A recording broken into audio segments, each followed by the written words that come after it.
मग 78च्या लग्नानंतर मात्र 1980 ही 2 वर्ष आम्ही कुठेही गेले नाही. त्याच दरम्यान 80ला मला मुलगा झाला आणि मग विमलाबाई बागल, DS नार्वेकर हे आमच्या घरी आले आणि माझ्या मिस्टरांना समजून सांगायला लागले की तुम्ही एक कोहिनूर हिरा घरात कोंडून ठेवायला लागलाय, हे काय बरोबर नाही आहे. अर्थात तोपर्यंत त्यांनी जरा सौम्य शांत आले होते आणि मग म्हणाले ठीक आहे.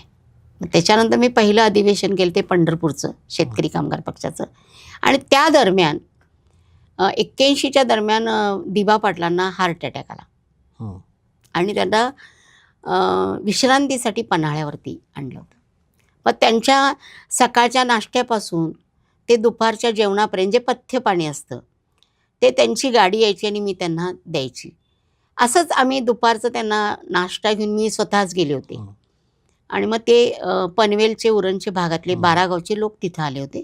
त्यांची चर्चा चालू होती की आता वसंतदादा काही ऐकायला तयार नाही आहेत आणि असं असं आहे आणि आपल्याला ह्यामध्ये काहीतरी मार्ग काढला पाहिजे. आजही तुम्हाला मी सांगते माझ्या डोक्यात उरण पनवेल असं काहीही नव्हतं. एक आपले सरचिटणीस आहेत, आपण त्यांची इथं निगा राखायची. त्याच्यानंतर ते महिन्याभरानंतर पनवेलला गेले आणि एका दिवशी आमच्या दुकान जे पापाचे तिकडे होते वरती SK कुलकर्णींचा दवाखाना होता, तिथं फोन होता.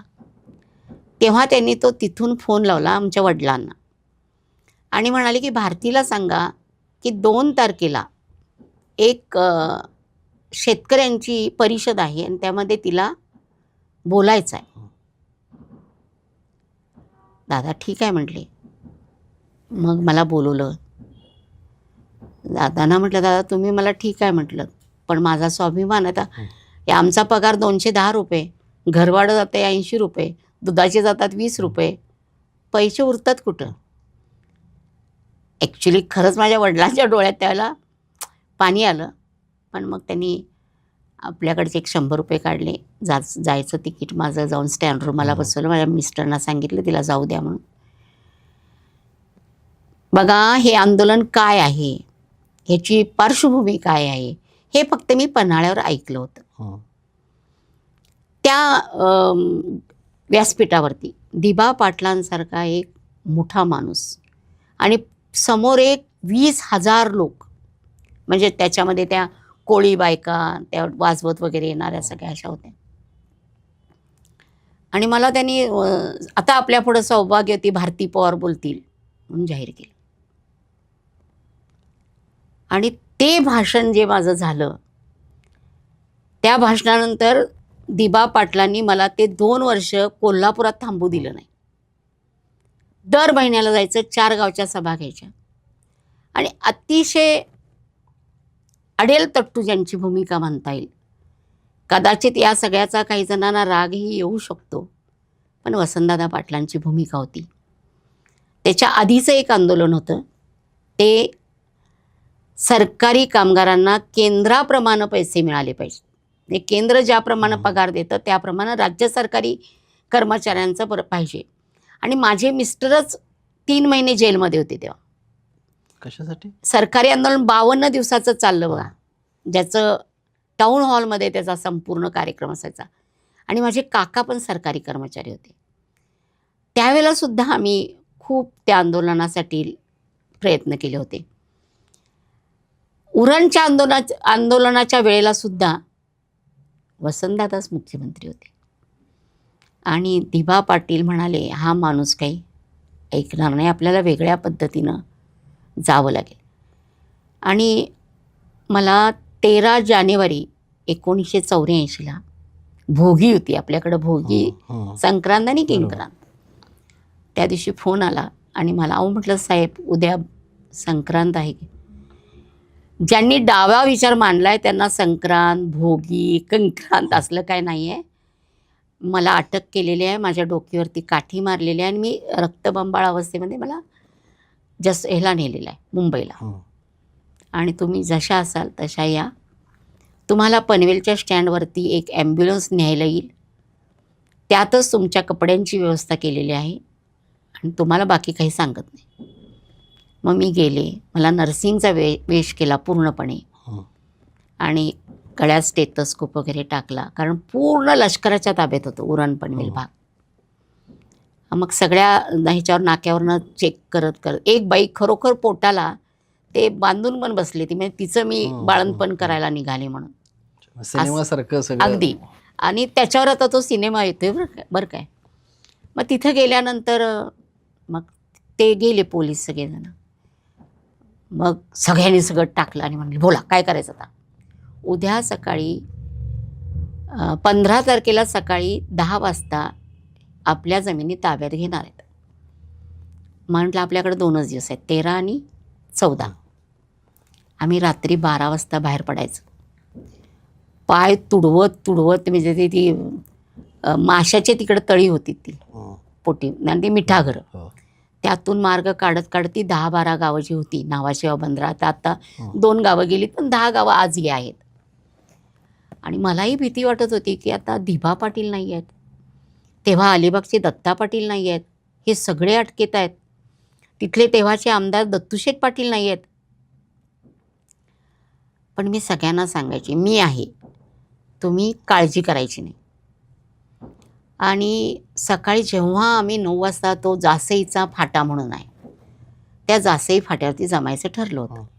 जासई फाट्यावरती मी गेले तर मी स्वतः शॉक. लहान लहान मुलांसहित 50,000चं पब्लिक होतं.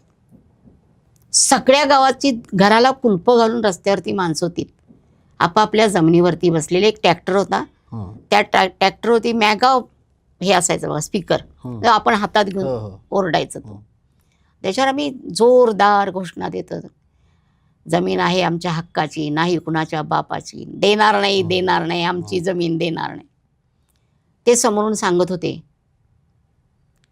आम्ही तुमच्यावर आत्ता गोळीबार करणार आहोत. आणि असं म्हणायच्या आधीच त्यांनी अश्रुधराच्या नळकांड्या फोडल्या आणि सगळ्यांच्या नाका तोंडात अश्रुधूर गेला. मला वाटलं आता सगळी पळाली असती, पण ते पुन्हा शांत झालं. पुन्हा पाण्याचा फवारा आला. पण माणसं, मी उरण पनवेलच्या माणसांचं मला इतका कौतुक आहे की बारका पोरगंसुद्धा तिथं हल्लं नाही, ते थांबले म्हणजे थांबले. म्हणजे दिभा पाटील साहेबांसारख्या माणसाचा किती मोठी पकड बरोबर त्या जनतेवरती होती की माझा तो विश्वास होता. माझा नेता ज्यावरती म्हणतोय त्यावरती हा लढा यशस्वी करायचाच. संबंध नसताना भारतीताई आपल्यासाठी इथं आली आहे, म्हणजे ही कोल्हापूरची महालक्ष्मी आली आहे, कोल्हापूरची ताराराणी आली आहे, इतका त्यांचा माझ्यावर विश्वास.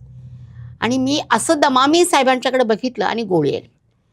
हे बघा, मला इथं गोळी लागली असती, ती पाठीमागच्या माणसाच्या छातीत जाऊन गोळी लागली. पहिला हुतात्मा तिथं पडला. दुसरी गोळी आली, ते फार पाठीमाग होता तो, आणि त्याच्या इथून जाऊन ती इकडे गेली. आणि मग नंतर त्याने बेधुंद असं लाट्या काट्या घातल्या. 100 असे माणसं पडली होती तिथं. तरीही मी दमामींच्याकडे तो माईक घेऊन गेले. दमामी मला सांगतायत भारतीताई पुढे येऊ नका, मी गोळी घालीन. मी सांगितलं तुम्ही कोल्हापूरचे आहात, मीही कोल्हापूरचे आहे, तुमची हिंमत असेल तर घाला गोळी मला. आणि मग ते म्हणाले तुझं म्हणणं काय आहे. म्हटलं आत्ताच्या आत्ता ह्या पोलीस व्हॅन रिकाम्या करायच्या, ह्या 100 लोकांना ह्या ॲम्ब्युलन्समध्ये टाकायचं आणि पहिला हॉस्पिटलमध्ये न्यायचं. मग कुणाच्या पायात गोळी होती, कुणाच्या हातात होती, कुणाच्या पिंडरीत होती, असे हे 100 लोक होते. तर म्हटले ठीक आहे. मग त्या 100 लोकांना पाठवण्याची व्यवस्था केली. पनवेलच्या बाहेर काय मग तोपर्यंत अनेक नेते आले होते.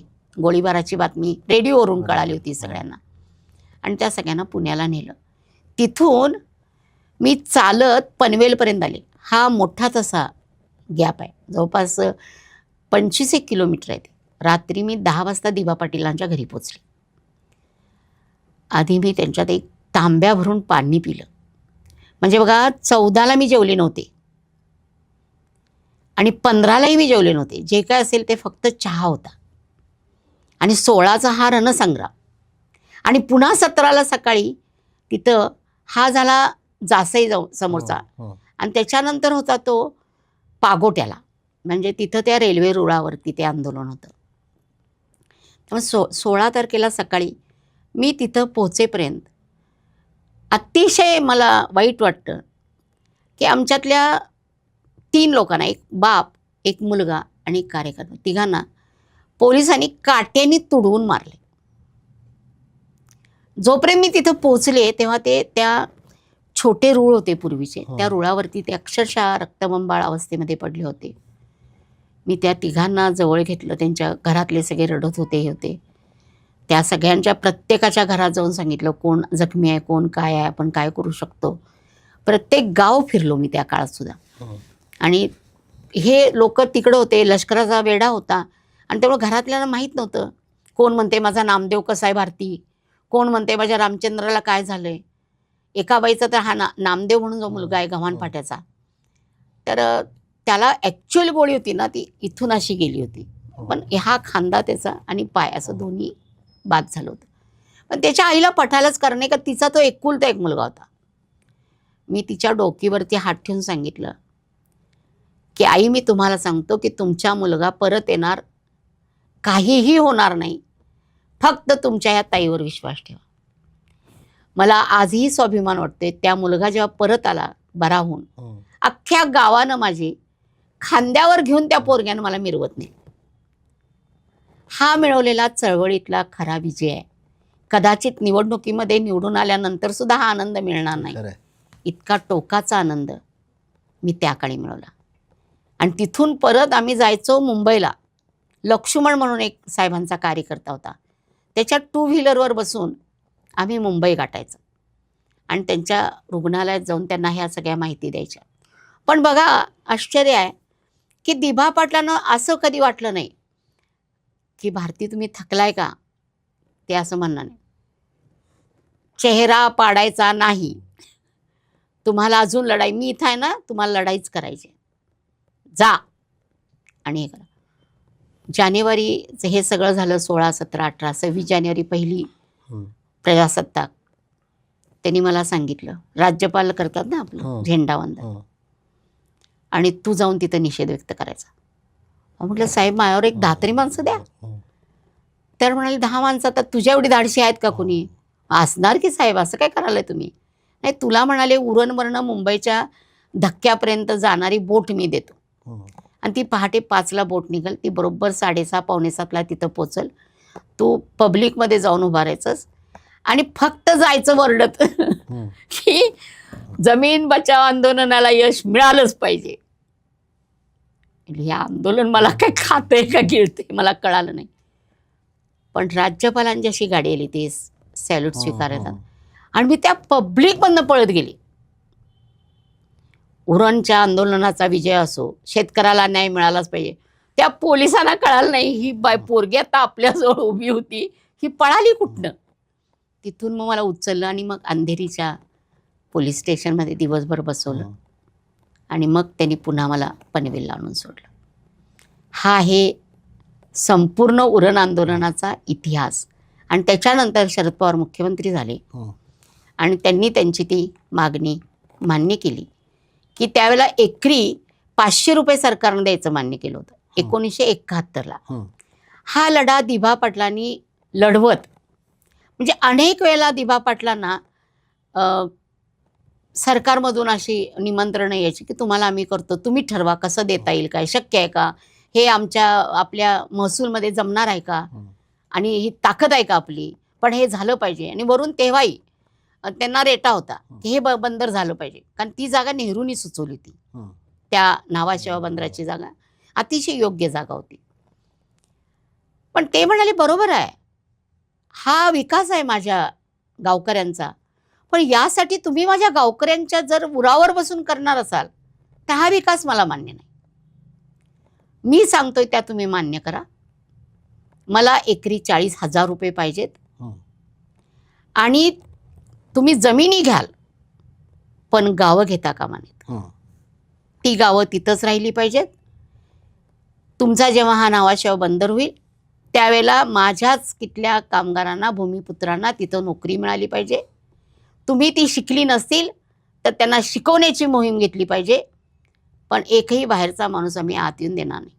तोपर्यंत सरकारच्या लक्षात आलं होतं की हा माणूस शांत बसणार नाही. शांत बसणारा नाही आहे. आणि 40,000 जाहीर झाल्यानंतर आणखीन एक आंदोलन मग आम्ही केलं, की हा जो विकसित जमिनी असतात सिडकोनं केलेल्या, हं.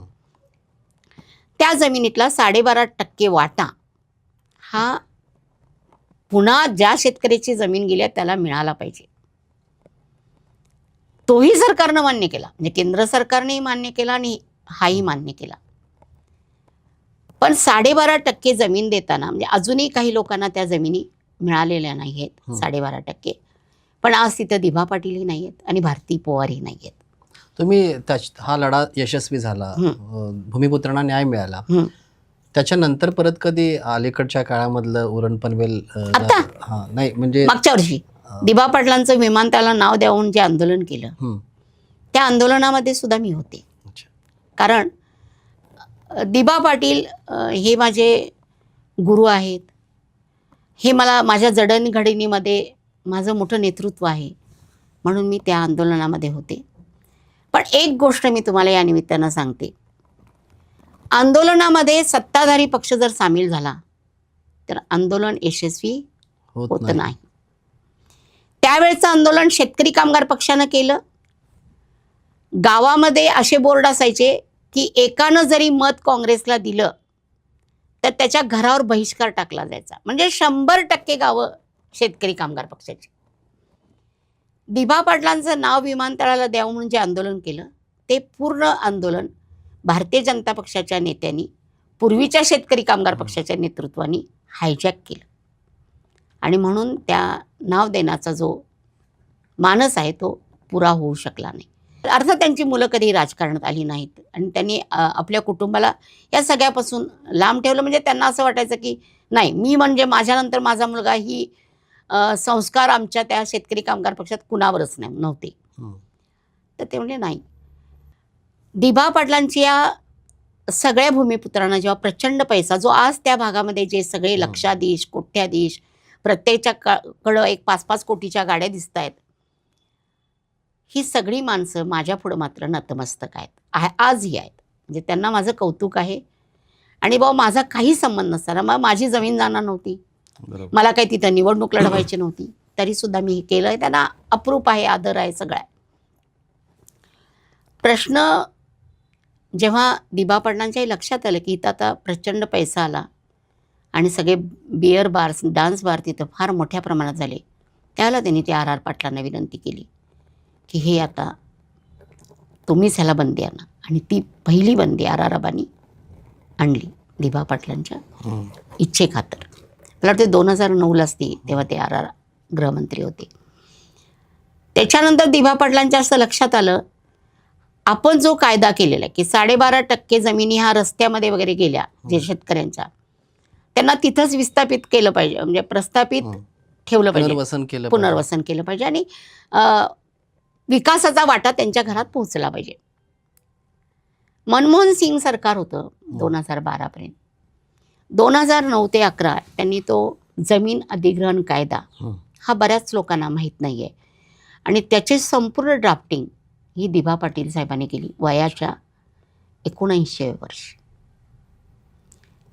नाही 83व्या वर्षी. आणि ते केलं आणि ते त्यातून सुद्धा दिल्लीला जायचे, राहुल गांधींना भेटायचे. आणि मग मनमोहन सिंगाच्या त्यांनी असा जो प्रयत्न केला आणि राहुल गांधींनी त्याच्यामध्ये पुढाकार घेऊन हा जमीन अधिग्रहण कायदा हा 2012ला पारित झाला. आणि राहुल गांधींच्यावरती या देशातल्या भांडवलदारांचा जो राग आहे त्याचं पहिलं कारण हे आहे, कारण त्यांना वाटेल त्या किमतीनं आता जमिनी घेता येत नाहीत. म्हणजे ज्या माणसाच्या शेवटच्या श्वासापर्यंत त्यांनी स्वतःचं कधीही बघितलं नाही, तर त्या ज्या लोकांना पैसे मिळाले होते त्या सगळ्यांनी मिळून 2 कोटी रुपये गोळा केले आणि त्यांचा सत्कार ठेवला.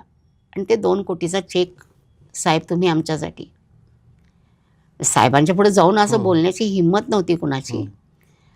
कुणीतरी जायचं, पुढं यायचं, मागं यायचं, असं करत करत करत ते एकदा त्यांच्या कानावर घातलं. ते ठीक आहे म्हटले, तुमचं प्रेम आहे माझ्यावरती.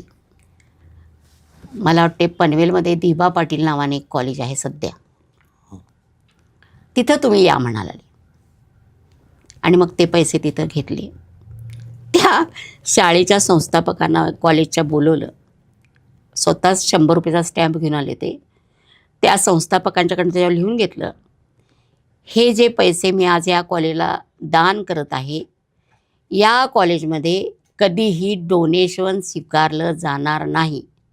या एकाच अटीवरती हे सगळे पैसे मी याला देतोय आणि मी जिवंत असेपर्यंत माझं नाव कुठेही लावता कामा नये. किती उच्च विचाराची माणसं असू शकतील. आता 2 लाख घेऊन आलं तरी कोणतरी पळत सुटतात. तेव्हा मी खरं भाग्यवान आहे की विचाराची जी मोठी शिदोरी आहे ती त्यांनी मला एक विचारायचं आहे की तुमचं एकंदरच म्हणजे तुम्ही आणि तुमच्या अगोदरचे किंवा सगळे तुमचे नेते. गुरु असतील किंवा बाकी सर्वसामान्यांसाठी लढण्याची ही जी उर्मी. प्रेरणा आहे, उर्मी आहे, हे कुठून येतं? म्हणजे हे बघा, आम्हाला पहिल्यापासून एक माझ्या वडिलांनी शिकवलं की आपल्या घरात जेवायला 1 वाजता आपण जेवायला बसलोय आणि कुणी दारात आलं, कदाचित त्याच्या पोटात भूक असेल तर त्याला घेऊनच जेवायचं. अर्धी भाकरी वाटून खाल्ली पाहिजे, हा शेतकरी कामगार पक्षानं दिलेलाही धडा आहे आणि माझ्या वडिलांनाही दिलेला धडा आहे. आजही मी तो कायम तो आपल्या संस्कृतीचा भाग पण आहे. संस्कृतीचा भाग पण आहे. शेतकरी कामगार पक्षाने एक सांगितलं, तुम्हाला लढायचं असेल तर ताकदीवर लढायचं, कुठल्या तरी पुढाऱ्याकडचे पैसे घेऊन लढायचं नाही. तोच लढा खरा यशस्वी होतो. मी जर तुमच्याकडून आज पैसे घेतले, लढ्यातली ताकदच निघून जाते. काही लोकांनी हे आम्हाला कामच करू देत नाहीत, त्यांचा नियमच होता. एका पक्षाच्या कुठल्याही कार्यकर्त्यानं कॉन्ट्रॅक्ट घ्यायचं नाही. म्हणजे त्यांचा मोठा मुलगा हा IIT-मध्ये पहिला आलेला आहे महाराष्ट्रात, मुंबई IIT-मध्ये. म्हणजे बुद्धिमत्ता किती तीव्र असेल बघा. तर त्यालाही बोलवून सांगितलं, तू सिडकोचं कॉन्ट्रॅक्ट वगैरे भरशील ते तुझ्या बापाला चालणार नाही. म्हणजे ही जी एक सामान्य माणसासाठी आपण काम करायचं आहे, आपलं स्वतःसाठी नाही. याच्या विरुद्ध आत्ताची परिस्थिती आहे. आता सामान्य माणसाचा वापर करायचा, सत्ता आपण भोगायची.